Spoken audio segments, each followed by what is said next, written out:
बात करते हैं इजराइल में उतरी किडनैप बटालियन की। रफा पर हुए हमले को देखकर हिजबुल्लाह ने अपनी सीक्रेट फोर्स को एक्टिव कर दिया है। यह सीक्रेट फोर्स दुनिया की सबसे खतरनाक किडनैपिंग फोर्स मानी जाती है।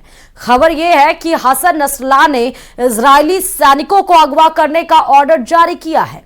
क्या है पूरा मसला, देखिए इस खास रिपोर्ट में।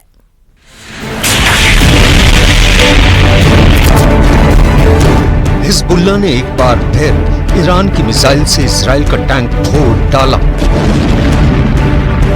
ये है अल्मास मिसाइल फायर की जाती फिर लेबनान इजराइल बॉर्डर पर अल मर्ज मिलिट्री बेस की तरफ बढ़ती है। यहाँ पहाड़ पर बने मिलिट्री बेस पर खड़ी है इजराइल की बख्तरबंद गाड़ी नीमर।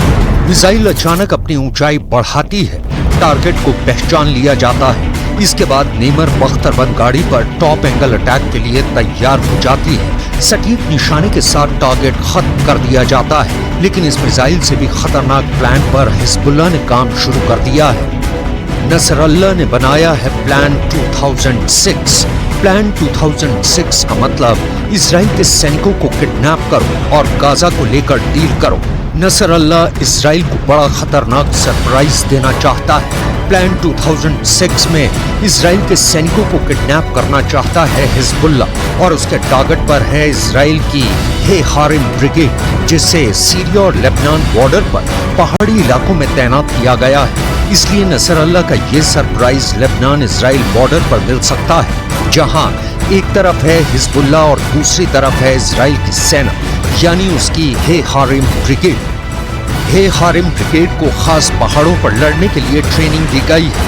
मार्च 2024 में तैनात की गई हे हारिम ब्रिगेड इजराइल की बाशान डिवीजन के तहत काम कर रही है। इसके टारगेट पर है हिजबुल्लाह की छापामार फोर्स, जो हमेशा इजरायली सैनिकों को किडनैप करने की फिराक में रहती है। 2006 में हिजबुल्लाह ने ऐसी ही किडनैपिंग की साजिश रची थी, जब लेबनान इजराइल बॉर्डर पर हुए हमले ने अचानक पूरी दुनिया को चौंका दिया था। ये तभी की तस्वीरें हैं। तारीख 12 जुलाई 2006।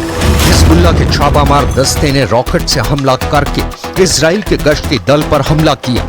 इजराइल के 3 सैनिकों को मार डाला और फिर उसके 2 सैनिकों को किडनैप कर लिया। उन्हें छुड़ाने गए सैनिकों को भी हिजबुल्लाह ने ट्रैप में फंसा दिया था और रेस्क्यू टीम के 5 सैनिकों को भी मार डाला था। किडनैपिंग का मकसद था इजराइल की जेलों में कैद अपने लोगों की रिहाई। इसलिए 2006 के बाद 2024 में भी हिजबुल्लाह 18 साल पुराने प्लान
बढ़ रही। Must initiate a comprehensive hostage release deal which will include ending this war in exchange and return of all the hostages. There are men, women, children and babies being held by Hamas in living hell across our border in Gaza. We will not stop fighting for their freedom. Every decent country in the world would do the same. क्या Netanyahu Nasrallah के plan 2006 से डर जाएंगे या शिकार खुद बनेगा शिकार? मतलब क्या हिजबुल्लाह चीफ हसन नसरल्लाह को भी किडनैप किया जा सकता है? गाजा, इजराइल और लेबनान का बॉर्डर इस वक्त बहुत एक्टिव है। इजराइल और हिजबुल्लाह लगातार एक दूसरे पर हमला कर रहे हैं और अब डर ये है कि हिजबुल्लाह 2006 वाले प्लान को दोहराएगा। 2006 में हुई किडनैपिंग के दौरान इजराइल और हिजबुल्लाह के बीच युद्ध भी हुआ था, जिसमें दोनों तरफ बड़ा नुकसान हुआ। 2006 में हिजबुल्लाह और इजराइल के बीच 34 दिन तक युद्ध चला था।